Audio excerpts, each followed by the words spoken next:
आज की इस वीडियो के अंदर दोस्तों मैं आपको बताने वाला हूं कि अगर आपने फ़ोनपे ऐप से किसी को गलती से पैसे ट्रांसफ़र कर दिए हैं, वो किसी के दूसरे अकाउंट में ही पैसे चले गए हैं, आप किसी दूसरे को भेजना चाहते हैं, तो इस केस में आप क्या करेंगे और आपको वो पैसे वापस मिलेंगे या नहीं, यही मैं आज की इस वीडियो में बताने वाला हूं। तो इसके लिए सबसे पहले दोस्तों आपको अपने फ़ोनपे ऐप को ओपन करना है। ओपन करने के बाद आप अपनी हिस्ट्री में जाएंगे और उसके बाद आप इनके कस्टमर केयर से बात करेंगे इस ट्रांजैक्शन से रिलेटेड। मतलब जो भी आपकी ट्रांजैक्शन गलती से हुई है उसके रिगार्डिंग आप इनके कस्टमर केयर से बात करेंगे। कस्टमर केयर नंबर आपको वीडियो की स्क्रीन पर देखने को मिल जाएगा। 2 नंबर हैं, दोनों में से आप कोई भी डायल कर सकते हैं। साथ ही कस्टमर केयर से कैसे बात करते हैं इस पर ऑलरेडी मैंने एक वीडियो बनाया हुआ है और उसकी लिंक भी आपको इस वीडियो के डिस्क्रिप्शन में मिल जाएगी। तो वहाँ पर आप कस्टमर केयर से बात करेंगे और उनको अपनी इस ट्रांजैक्शन के बारे में बताएंगे। जब आप ट्रांजैक्शन के बारे में बताएंगे तो आपसे यहाँ पर सारी डिटेल्स ली जाएगी, जैसे ट्रांजैक्शन आईडी, यूटीआर नंबर, कब आपने पेमेंट की थी, ये सारी चीज़ें ली जाएंगी। और जब आप ये सारी चीज़ें करेंगे तो अगर फ़ोनपे के हाथ में होगा तो वो आपके पैसे को रिफ़ंड करा देगा। ज़्यादातर केसेस में फ़ोनपे आपके पैसों को रिफ़ंड नहीं करा सकता है।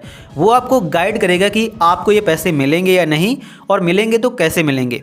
तो जो वो आपको गाइड देगा वो आपको ये देगा कि आपकी ये जो ट्रांजैक्शन आईडी है और ये जो यूटीआर नंबर है, इसके अलावा ये जो आपके कॉन्टैक्ट मतलब ये जो डेट और टाइम है, इनको आपको लेना है। और इनको लेने के बाद आपको अपनी बैंक में जाना है।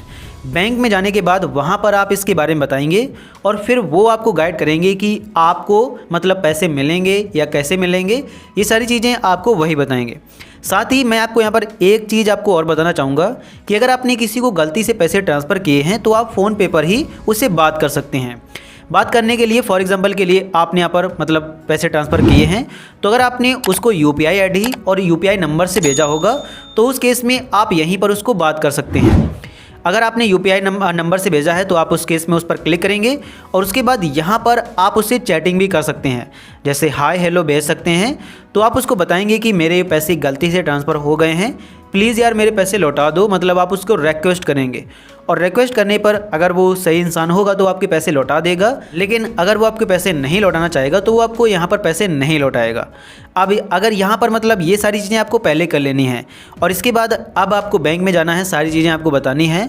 और उसके बाद बैंक वाले क्या करते हैं कि वो जिस अकाउंट में पैसे गए हैं वहाँ पर वो कांटेक्ट करते हैं और उसके बाद वहाँ से उस यूज़र की सारी डिटेल्स निकालते हैं और फिर वो वहाँ से अप्रूवल लेते हैं। अगर वो अप्रूवल दे देता है तो वहाँ से मतलब उस बैंक के द्वारा मतलब बैंक वो पैसे फिर सही वाले मतलब आपकी बैंक में पैसे ट्रांसफ़र कर देती है।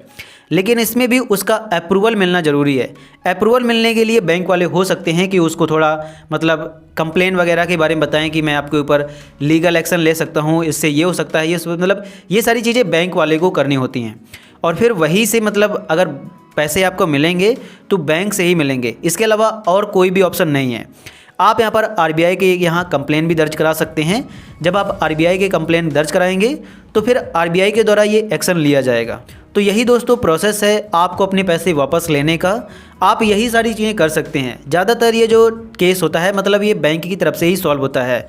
अगर बैंक पैसे दिलवा सकती है तो वो कोशिश करेगी, अगर नहीं दिलवा सकती है तो वो कोशिश नहीं करेगी और आपको ये कह देगी कि अगली बार से आप सही से ट्रांसफ़र करना। और मैं भी आपको यही सलाह देना चाहूँगा कि अगली बार जब भी आप पेमेंट करें तो आप अच्छे से अपनी सारी डिटेल्स देख कर करें, क्योंकि अगर आप यहाँ पर गलत अकाउंट में पैसे ट्रांसफ़र कर देते हैं तो उसमें पैसे मिलने के चांसेस बहुत ही मतलब कम होते हैं।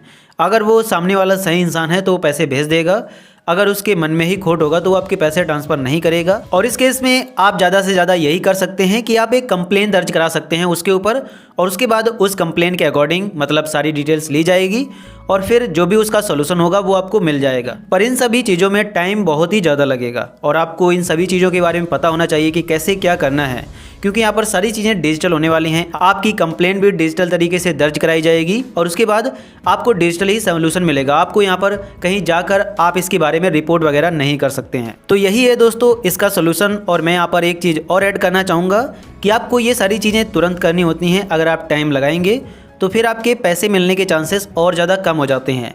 साथ ही अगली बार जब भी आप अपने पैसे ट्रांसफ़र करें तो सही से ट्रांसफ़र करें, इतना आपको सीख लेना चाहिए। अगर आप ये सारी चीज़ें मतलब फ़ोनपे गूगल पे यूज करते हैं तो इतना तो आपको ध्यान देना ही होगा कि आप अपनी जो हार्डकोर कमाई किसी को भेज रहे हैं वो सही अकाउंट में जा रहा है या नहीं। ये सारी डिटेल्स आपको देख कर ही पैसे भेजना चाहिए। तो उम्मीद करता हूँ दोस्तों कि आज का ये वीडियो आपको काफ़ी पसंद आया होगा। अगर पसंद आया हो तो प्लीज़ आप इस वीडियो को लाइक एंड चैनल को सब्सक्राइब जरूर कर देना। साथ ही अगर आपके मन में कोई क्वेश्चन हो तो आप उसे हमसे कमेंट सेक्शन में पूछ सकते हैं।